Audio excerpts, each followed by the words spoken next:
Olá pessoal, então vamos mais uma vez aqui dar início, à resolução de informática da semana 2, o exercício 1, que é o único exercício que nós temos aí que fazer algumas continhas, Então vamos lá, vamos ler primeiro o enunciado, entender o que ele está pedindo, para então nós partirmos aí para a resolução, Então, pergunta 1. Antigamente, alguns computadores usavam 4 bits, O que isso quer dizer? Ou seja, usavam 4 posições que poderiam ser preenchidas com 0 ou com 1, Então os computadores usavam 4 bits para endereçar a sua memória.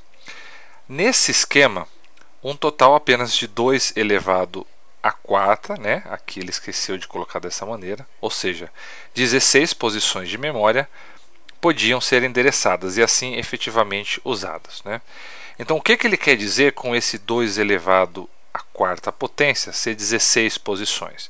Então vamos pensar aqui. Com 4 bits significa que eu teria 4 posições, 4 posições para poder preencher com o número 0 ou com o número 1.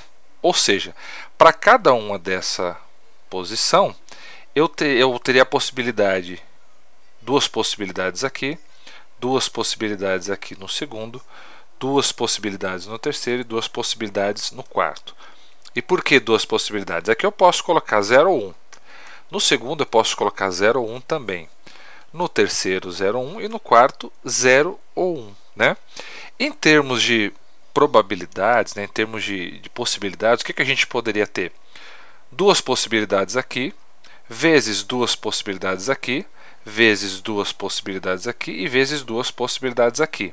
O que nos daria um total de 16 possibilidades, que aqui nesse caso são 16 posições de memória, Então, para ficar bem claro o que isso quer dizer, por que eu coloco 2 possibilidades aqui, vezes 2 possibilidades aqui e assim sucessivamente e dá 16 possibilidades, vamos entender aqui de uma forma mais simples, E se nós tivéssemos somente 2 bits para endereçar a memória? Ou seja, se a gente tivesse apenas 2 posições. A gente viu que ele falou que os computadores antigamente tinham apenas 4 bits.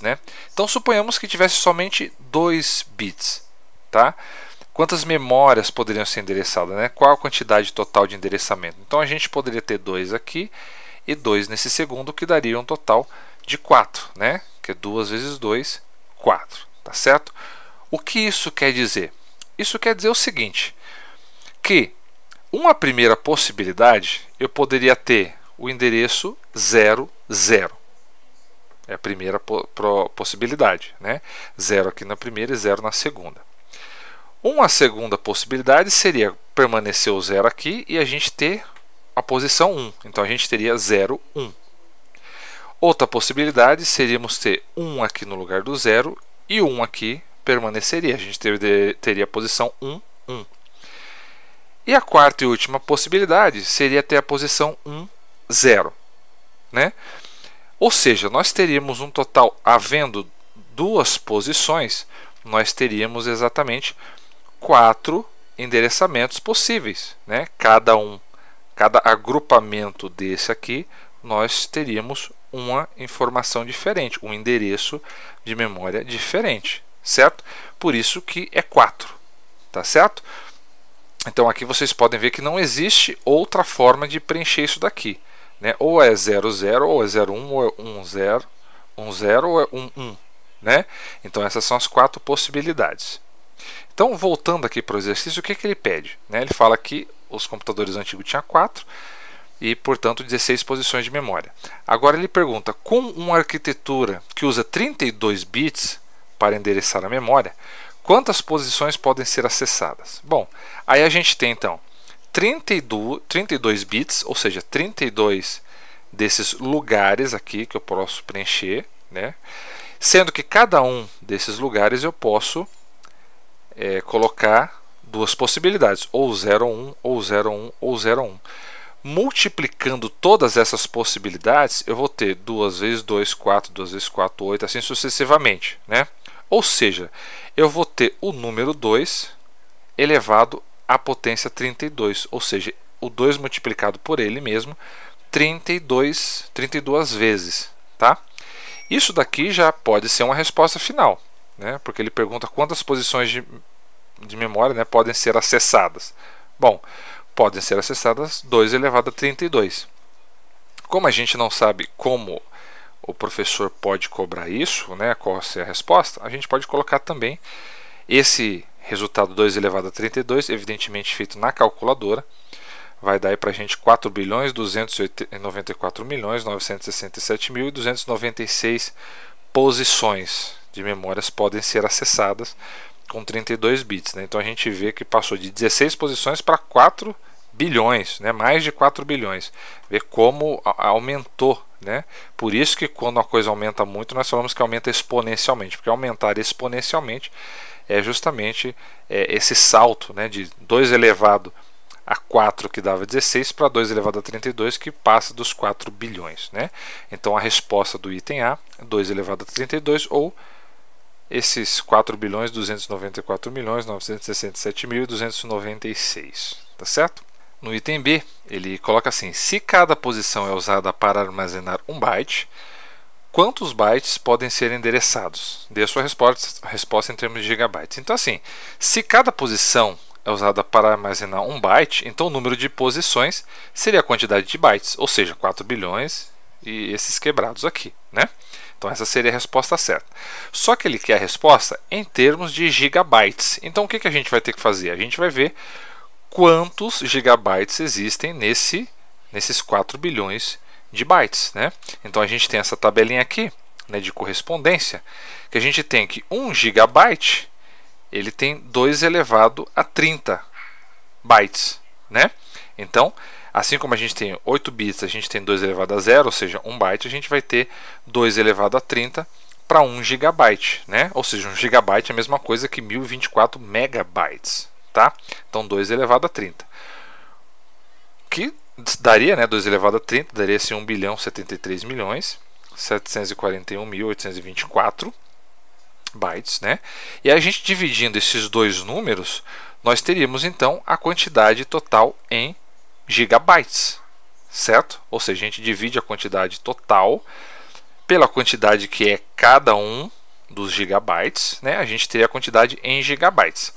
Só que vamos pensar, pessoal, imagine você fazer esse tipo de conta aqui no dia da prova, né? Então são números extremamente grandes, né? Você dividir isso aqui por isso daqui, e muito facilmente você poderia errar se você não utilizar uma calculadora. Até com calculadora ainda a chance de errar é grande, né? São muitos números. Então o que a gente tem que lembrar? Muito mais fácil e prático, né? Que é o que a gente utiliza para fazer esse tipo de conta aqui. A gente tem que lembrar que esses 4 bilhões de bytes é a mesma coisa que 2 elevado a 32, certo? 2 elevado a 32. Então o que a gente pode fazer sendo que o giga tem 2 elevado a 30, né, que é esse número aqui? Então é muito mais fácil dividir 2 elevado a 32 dividido por 2 elevado a 30, né? Então o que a gente tem? A gente tem a divisão de dois números, né, dois números exponenciais cuja base é igual. Então a gente tem que lembrar daquela regrinha de matemática que quando a gente divide dois números que têm a mesma base, ou seja, aqui a base que nós temos é o número 2, a base é esse número aqui que fica embaixo, o expoente é o de cima. Qual que é a regrinha? Quando a gente tem um número dividido por outro de mesma base, números aqui exponenciais, nós mantemos a base e subtraímos os expoentes, ou seja, nós subtraímos o de cima pelo de baixo. Então vai ficar 2 elevado a 32 menos 30. 32 menos 30 é 2, então a gente vai ter 2 elevado ao quadrado, que é 4, né? Ou seja, 4 gigas. Então, se nós dividirmos essa quantidade por essa daqui, é a mesma coisa de dividir 2 elevado a 32 por 2 elevado a 30. Nós temos então que em termos de gigabytes, nós temos 4 gigabytes, né? Que são as posições que podem ser endereçadas, tá certo? Então esse aqui foi o item B. E no item C ele faz o seguinte: se aumentarmos agora o número de bits de endereçamento para 64, quantos bytes podem ser endereçados? Novamente ele quer a resposta em gigabytes. Então nós temos aqui esse de cima, tínhamos 32, né? Nós duplicamos o de cima com o de baixo, nós vamos ter, ao invés de 2 elevado a 32, vamos ter 2 elevado a 64, certo? Por quê? Porque ele aumentou o número de bits para 64, ou seja, 64 dessas posições. Então eu vou ter 2 elevado a 64, tá? Novamente, ele quer a resposta em termos de gigabytes, né? Então, em termos de bytes, nós teríamos 2 elevado a 64, tá? Em termos de gigabytes, nós vamos então dividir 2 elevado a 64 por 2 elevado a 30, tá?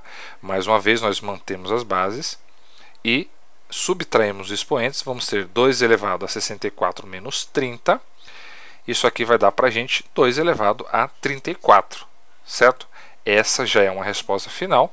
Agora, se quiser em termos aí de número, de abrir esse número aqui e não deixar na forma exponencial, nós teríamos esses mais de 17 bilhões de gigabytes, né?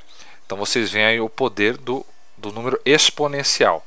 Nós dobramos a quantidade de números de bits, certo? Porém, nós aumentamos a memória de 4 bilhões, né, de 4 posições aí de endereçamento para 17 bilhões de gigabytes de informação, tá certo? Então essa foi a resolução do exercício 1 da semana 2 de informática da turma de calouros de 2018, tá certo? Qualquer dúvida, deixa aí nos comentários e até mais, fiquem com Deus.